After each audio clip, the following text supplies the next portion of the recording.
যেন তেনভাবে না হয়। যেন তেন মানে একই দিনে ভোট। একই দিনে ভোট হলে ব্যাখ্যা আমরা বহুবার দিয়েছি।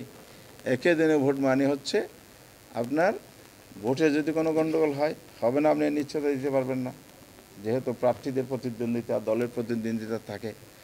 এসব কারণে কিন্তু ভোট কেন্দ্র স্থগিত হলে গণভোটের রেজাল্ট স্থগিত হয়ে যাবে, এটা অনিশ্চিত হবে। গণভোটটা এই আদেশটাকে আরও শক্তিশালী করবে, মজবুত করবে। কারণ হলো সংস্কারের মধ্যে তো আমাদের নিজেদের পলিটিক্যাল পার্টির মতামত এসেছে। অল পলিটিক্যাল পার্টিস মানে সব জনগণ বোঝায় না।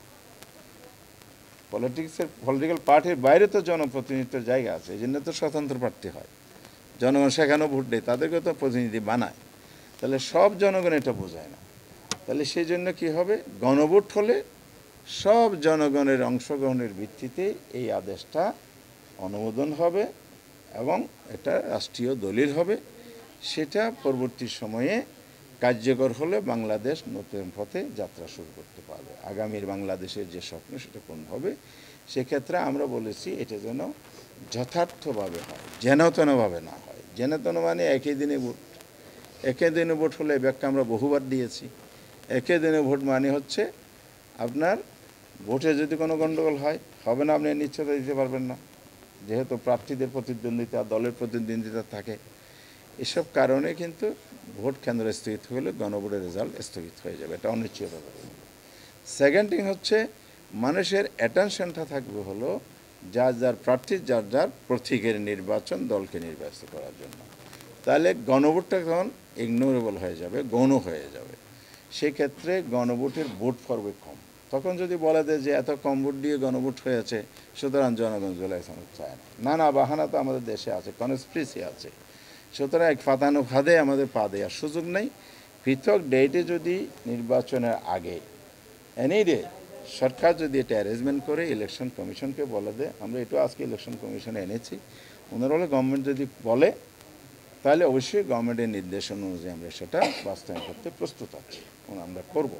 তো সরকার বললে আমরা করব। তাহলে আমরা সরকারকে এই দাবিটা আগামীকাল ফরমালি স্মারকলিপি প্রদান করার মধ্যে দিয়ে জানাবো। আগামীকাল সকাল 11টায় মাননীয় প্রধান উপদেষ্টার কাছে আমরা লিখিতভাবে এটা তুলে ধরব। এই জন্য আমাদের দাবি আগের মতোই একেবারেই সুস্পষ্ট, গণভোট যেন অবশ্যই নির্বাচনের আগে হয় এবং পৃথক দিবসে হয়। জি না, আরপিওর ব্যাপারে আমরা তো আগে বলেছি, গভর্নমেন্ট যেটা ডিসিশন নিয়েছে, যেহেতু 2 মাস ধরে কোনো রাজনৈতিক দলের কোনো অভিযোগ ছিল না, এটা পাবলিক হয়েছে, তাহলে আপনি 2 মাস ধরে কোনো কথা বলেন নাই, হঠাৎ করে আবার এটা উপদেষ্টা পরিষদ 23 তারিখ সিদ্ধান্ত নিল, আপনি একটা কমপ্লেন দিলেন, এটা কোনো যৌক্তিকতা নাই, চেঞ্জের সুযোগ নেই। আমরা বলেছি সেই ভিত্তিতে অলরেডি মানে গভর্নমেন্ট তার সিদ্ধান্ত অনড় আছে, গেজেট প্রকাশ করেছে, আমরা এটাকে ইতিবাচকভাবে দেখি। দলের সেক্রেটারি জেনারেল বলেছিলেন যে নভেম্বরের মধ্যে গণভোটটা আয়োজিত করার জন্য। আমরা দেখছি যে নভেম্বরের আমাদের লাস্ট স্ট্যান্ড হলো 8 দল মিলে যে স্ট্যান্ডটা আমরা নিয়েছি নির্বাচনের আগে, এনি ডে পৃথকভাবে নির্বাচন আগে নভেম্বর বা নভেম্বর থেকে যদি একটু কয়েকদিন বেশিও লাগে সেটা বিষয় না, তবে পৃথক ডেটে ইলেকশনের আগে গণভোটটা হইতে হবে, এটাই আমরা যাচ্ছি।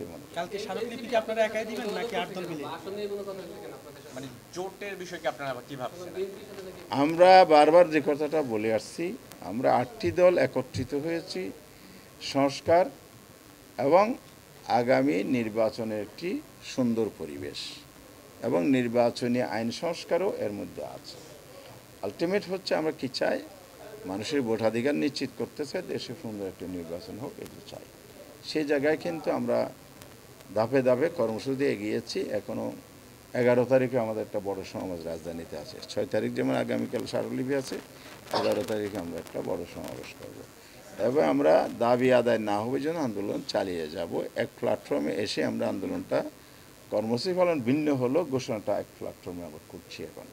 এখন জোট হবে কিনা এটা আমরা স্পষ্ট করেছি, এটা কোনো জোট নয়, এটা হলো যুগপৎ আন্দোলনের মতো একটা প্ল্যাটফর্ম। আর ইলেকশনটা কীভাবে হবে সেটা ইলেকশনের তফসিল ঘোষণা বা কাছাকাছি সময়ে আরও আসলে মেসিউট হবে। এখনও পর্যন্ত আমাদের সিদ্ধান্ত সবারই যে আমরা কোনো জোট ফর্মাল করব না, আমরা নিজের মধ্যে একটা মিসকল করব, যেটা 1 বক্স পলিসি যেটা বলা হয়েছে, অর্থাৎ একটি আসনে এই 8 জনের 8টি দলের একজন ক্যান্ডিডেট থাকবে, সেটার সমঝোতা করব কে কোন আসনে আমরা ইলেকশন করব, এই আলোচনাটা আমাদের।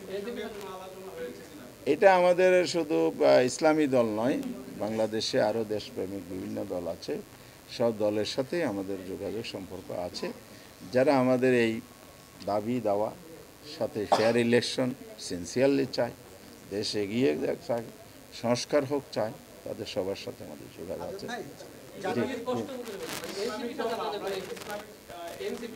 একজন বললে ভালো, একজন দুজন, মানে সুনির্দিষ্টভাবে এনসিপির সাথে আপনি আগে বলছেন। জি, জাতীয় নাগরিক পার্টি এনসিপি হ্যাঁ এনসিপি, হ্যাঁ এনসিপিটা একটা দল না, দলের সব দলের সাথে আমাদের আলোচনা সবসময় হয়। আপনি একটু আগে যে বললেন যে আপনারা একটা কম্বাইন্ড ডিসিশন নেবেন যে 8টা দল হচ্ছে একটা জায়গায় প্রার্থী দিবেন, তো এর ভিতরে কি এনসিপি আছে? এই দলের সংখ্যা বাড়তে পারে, নির্বাচনে বাড়ার সম্ভাবনা আছে। জি, আইন শৃঙ্খলার বিষয়ে কোনো আলোচনা হয়েছে কিনা? হ্যাঁ রাইট, আপনি ভালোই বলেছেন। আইন শৃঙ্খলার ব্যাপারে আমাদের বেশ ভালো সময় নিয়ে আলোচনা হয়েছে, যে কোনোভাবেই ইলেকশন সুষ্ঠু হওয়ার ক্ষেত্রে বাধা তৈরি হয় যে কোনো মহল, সেটা যেন সরকার কঠোর হস্তে দমন করে, তার প্রয়োজনীয় ব্যবস্থা যাতে গ্রহণ করে। আপনারা দেখেছেন ইলেকশন কমিশন যে আরপিও সংশোধন করেছে, সেখানে আইনশৃঙ্খলা বাহিনীর একটা সংজ্ঞা দেওয়া হয়েছে। সেই সংজ্ঞার মধ্যে এইবারেই প্রথম আমার জানা মতে আইনশৃঙ্খলা বাহিনীর মধ্যে সেনাবাহিনীকে ইনক্লুড করেছে। এই দাবি আমরাও করেছি। এখানে মনে করেন পুলিশ থাকবে, আনসার থাকবে, বিজিবি থাকবে, র্যাব থাকবে, সেনাবাহিনী থাকবে, সবাই মিলে অল এজেন্সিস ইনক্লুডেড দেয়ার, সেটা নিয়েই একটা আইনশৃঙ্খলা বাহিনী গঠিত হবে। আর সেনাবাহিনী প্রয়োগের ক্ষেত্রে আমি বলেছি আগের যে স্ট্রাইকিং ফোর্স সেটাও কার্যকর থাকবে, আর আইনশৃঙ্খলা বাহিনীর ভিতরে ইনক্লুড করে সেনাবাহিনীকে কেন্দ্র পরিচালনার ক্ষেত্রে আইনশৃঙ্খলাজনিত বিষয়ে সহযোগিতা এবং ভূমিকা পালন করতে হবে। এটা ওনারা এবার একমত হয়েছে, সে ব্যাপারে জোর দিচ্ছে। সাম্প্রতিক কিছু ঘটনাবলী আমরা তুলে ধরেছি, যে প্রি ইলেকশন যে এনভায়রনমেন্ট যদি আপনি এনশিওর করতে না পারেন, তাহলে ইলেকশন রানিং পজিশনে গিয়েও কিন্তু আপনি এটা কন্ট্রোল করতে পারবেন না।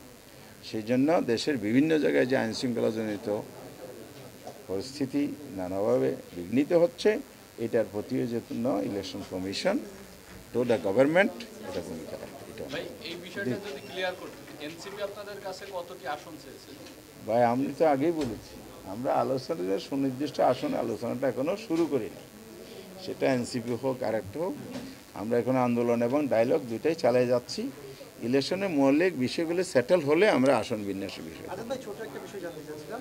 জাতীয় পার্টি এখন আলাদা একটা বর্ষণ ব্যারিস্টার আনিসুর রহমানের নেতৃত্বে তৈরি হয়েছে, তাদের সাথে আসলে আপনাদের সাথে কোনো আলোচনা হয়েছে কিনা এই নির্বাচনে? এই আলোচনার তো সুযোগ নাই, কারণ হলো আমাদের 5 দফার একটা হচ্ছে বিগত সরকার ফেসিস সরকারের সাথে যারা কোলাবোরেশন করছে, তাদের সাথে তো কোনোভাবেই আসলে ইলেকশন প্রসঙ্গে আলোচনা, আমরা বরং তাদের কার্যক্রমে নিষিদ্ধ চেয়েছি। সেখানে জাতীয় পার্টি তো নাম্বার 1, যাদের কারণে 15 বছর এই ভূত আমাদের গাড়ি চাপেছিল, সুতরাং যাদের উপর ভর করে ভূত চেপে পড়লো আমার উপর, সেই ভরকে তো আমি